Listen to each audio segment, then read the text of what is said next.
আসসালামু আলাইকুম। অনেক দিন পর আজকে আমি আমার নানার বাড়িতে যাব। মানে আমার দাদা এবং নানার বাড়িতে যাচ্ছি। যদিও খুব অল্প টাইমের জন্য যাচ্ছি। একদম আজকে সহ ৩ দিন আমি থাকবো। কিন্তু চেষ্টা করব অনেক জায়গায় ঘুরতে। আমার প্ল্যান আছে অনেক জায়গায় ঘুরতে, কিন্তু এই গরমে জানি না কতটুকু ঘুরতে পারবো। কারণ বাড়িতে নাকি প্রচণ্ড গরম, আর মাঝে মাঝে হুটহাট করে বৃষ্টি হচ্ছে। তো যতটুকু পারি অল্প টাইমের মধ্যে চেষ্টা করি একটু ঘোরাঘুরি করার জন্য। এই যে আমরা গাড়িতে এখন নাস্তা করছি, সকালের নাস্তা। সকালে যেহেতু অনেক সকালে বের হয়েছিলাম, বাসা থেকে নাস্তা করতে পারিনি, সেই জন্য আমরা নাস্তাটা নিয়ে এসেছিলাম, পরোটা, ডিম ভাজি। তো এই যে এখন এগুলোই নাস্তা করছি, ড্রাইভার সহ আমরা ৫ জনই এই নাস্তাটা করলাম। নাস্তার শেষে আমরা একটা সুন্দর চা খেয়েছিলাম, খুবই টেস্টি ছিল চাটা।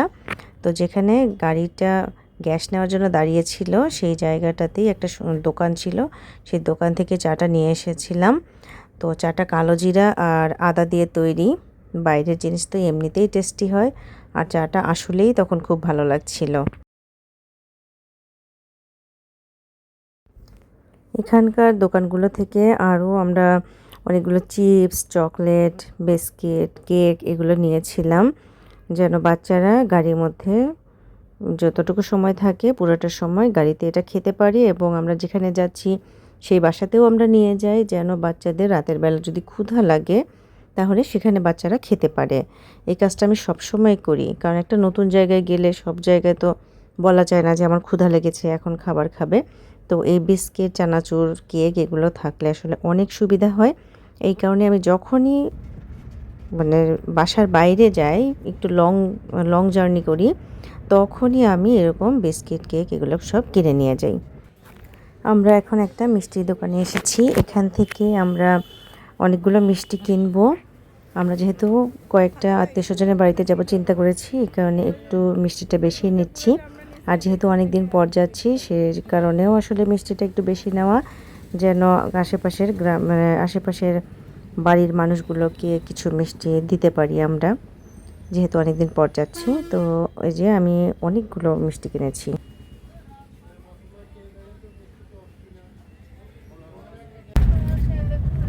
বাঘাবাড়ি এইগুলো কি তেল নিয়ে আসে এইগুলোতে করে? এইটা তো তেলের জাহাজ, এগুলো ভরা আমরা নিচে পাইপ দিয়ে তেল ওই জাহাজ থেকে মাটিতে আসে। এটা হচ্ছে ফরিদপুর বাজার। এই বাজার থেকে আমরা মুরগি, মাছ, ফ্রুটস মানে ফল, সবজি আমরা অনেক কিছু কিনেছি। তো এই যে এখান থেকে আমরা মুরগি কিনেছি, তারপর এই যে এখান থেকে আমরা একদম তাজা তাজা মাছ কিনেছি। আমরা অনেক ধরনের মাছ কিনেছিলাম এখান থেকে, যদিও হালকা বৃষ্টি হচ্ছিল। তো এই বৃষ্টির ভিতরেই আমরা বাজারে ঢুকে মাছগুলো কিনলাম। মাছগুলো দেখেন কত সুন্দর, সবগুলো তাজা মাছ পানির মধ্যে নাড়াচাড়া করছে,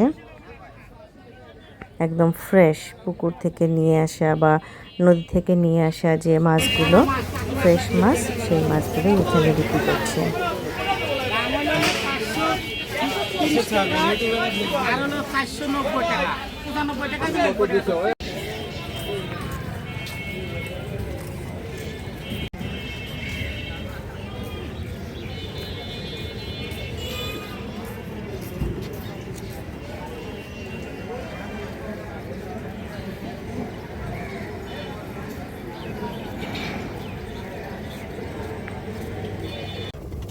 এত রাস্তায় কিন্তু বৃষ্টি ছিল না, কিন্তু এখন মোটামুটি ভালোই বৃষ্টি পড়ছে। তো এই বৃষ্টির মধ্যেই আমরা যাচ্ছি, আর যেতে যেতে যতগুলো আত্মীয় স্বজনের বাসা পড়ে চিন্তা করছি আমরা মিষ্টি দিতে দিতে যাব, যেহেতু আজকে মিষ্টিটা ফ্রেশ কিনেছি, মিষ্টিটা আজকে দিলেই খেতে ভালো লাগবে বেশি। তো এই যে আমরা যাচ্ছি নদীর মধ্যে, এই যে এভাবে মাছ চাষ করে, কি সুন্দর করে একদম বক্স বক্স করে রেখে দিয়েছে, এবং এর ভিতরে নাকি মাছ এসে বসে থাকে। তো এটা হচ্ছে আমার একটা ফুফাতো ভাই, তো তার সাথে দেখা করতে আসলাম, তার বাসায় মিষ্টি দিয়েছি এবং বলেছি যে আমরা আজকে আর তার বাসায় দাওয়াত খাবো না। তো তার সাথে দেখা করে তার একটা দুধের ব্যবসা আছে, তো সেখানে আমাদেরকে নিয়ে গেল। এগুলো হচ্ছে দুধের ক্যান, দূরের গ্রামগুলো থেকে এই ক্যান ভর্তি করে দুধগুলো সব দুধ এনে এখানে রাখা হয়। এগুলো সব এই যে দেখো কত দুধ, কত কেজি? কত লিটার আছে? এটা হলো 1000 লিটার, 1000 লিটার, এটা হলো 1100 লিটার, এটা হলো 1100 লিটার, এটা 1100 লিটার। কত দুধ! হ্যাঁ, আর এটা হলো 2500 লিটার। এটা 2500 লিটার। 2500 লিটার অনেক দুধ। সব খাই ভরা।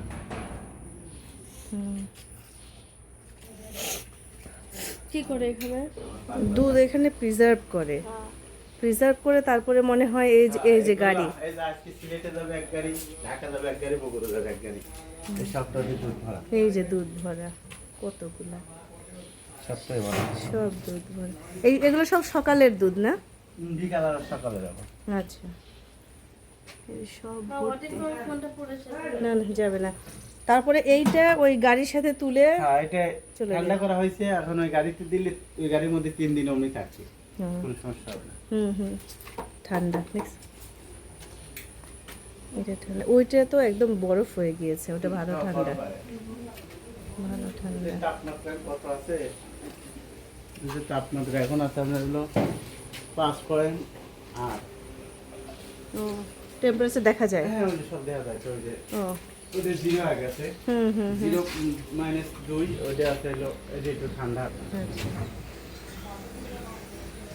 প্রত্যেকটা একটা করে মেশিন দেওয়া আছে। না দুধ নেওয়া না। ওই যে গ্রামটা দেখা যাচ্ছে ওইটাই হচ্ছে আমাদের গ্রাম। এখন আমরা আমাদের গ্রামে যাচ্ছি আর মজার মজার খাবার খাবো, ফ্রেশ ফ্রেশ খাবার।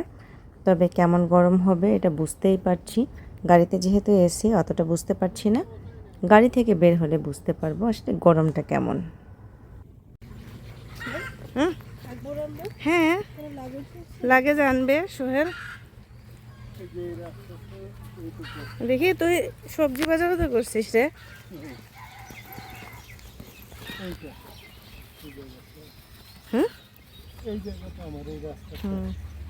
ওয়াও কি সুন্দর খেজুর! খাবার এটা আমার এক ফুপুর বাসা। তো আন্টির বাসায় আমাদের সকাল সকাল আসার কথা ছিল, যেহেতু আমরা অনেক রিল্যাক্স মুডে ধীরে ধীরে বাজার টাজার করে আসছি, এই জন্য আমাদের আসতে অনেক লেট হয়েছে। এখন আমরা যে বাজারগুলো এনেছি সেই বাজারগুলো এই যে কেটে কুটে রান্না করা হচ্ছে। এখন আমরা সকালের আর দুপুরের খাবার একসাথে খাবো মজা করে। মা দেখো জিমনাস্টিক্স এরা সব পারে। এই যে, করতে চাই শাড়িটা। দেখছো? মাংস ধরে নেই আমি। আমাকে একটা বাছুর বাছুর এখন যেহেতু ধানের মৌসুম এই জন্য অনেকে ধান প্রায় হয়ে গিয়েছে, সিদ্ধ করার ধান পরে যে দেখেছো? এখন শুকানো হচ্ছে। আর আমরা এখন যাচ্ছি আরেকটা ফুপুর বাসায়। দুপুরে আমরা খাওয়া দাওয়া করে একটু রেস্ট নিয়ে বিকালে আমরা বের হয়েছিলাম, আসরের নামাজ পড়ে আমরা বের হয়েছিলাম আমার আরেকটা ফুপুর বাসায় যাওয়ার জন্য। সেখানে আমরা মাগরিব পর্যন্ত থাকবো, তারপর আবার ব্যাক করব। তো সেখানেই যাচ্ছি।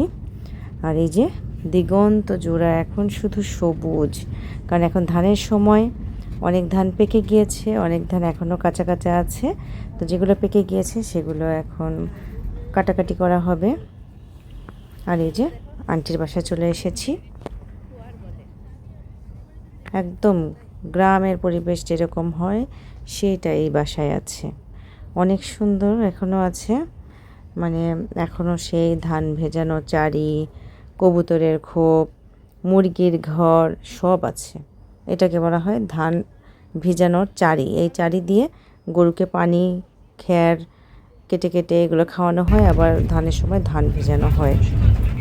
আর এই যে এই পাশে হচ্ছে একদম হলুদ হলুদ মাঠ, মানে এই পাশের জমি সব ধান পেকে গিয়েছে এবং অনেক জায়গায় কাটাও শুরু হয়েছে। এই যে কাটা হয়েছে। ধানের মৌসুমে আসলে এরকম ধান ক্ষেত দেখা যায়। সরিষার সময় আসলে এই ধান ক্ষেতগুলো পুরোটা সরিষা দিয়ে ভর্তি হয়ে যায়। অন্য অন্য সময় আসলে অন্য অন্য ফসল দেখা যায়, মানে মাঠে সারা বছর ফসল ফলতে থাকে।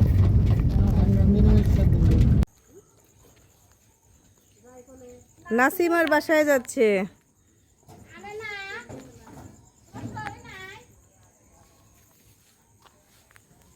আমেনাকে দেখে আসি। হ্যাঁ অনেক কিউট না? দেখি এই যে আবার, হ্যাঁ আবার করব। এই যে এটাকে যদি এরকম করে একটু, হ্যাঁ হ্যাঁ একটু নড়া দিলেই গোল হয়ে যায়। ও এটা আবার রওনা দিয়েছে। আবার পয়সা হয়ে যাবে, দেখি আবার পয়সা হয়ে একটা যাবে। নাড়া দিই। একটু নাড়া দিলে পয়সা হয়ে যাবে, গোল হয়ে যাবে। গোল হয়ে যাবে, আর একটু নাড়া দিলে আর একটু গোল হয়ে যাবে। টোক্কা দিলে পয়সা হয়ে যায়। শাস্ত্র আছে টোক্কা দিলে পয়সা হয়, এই পয়সাই দেখে।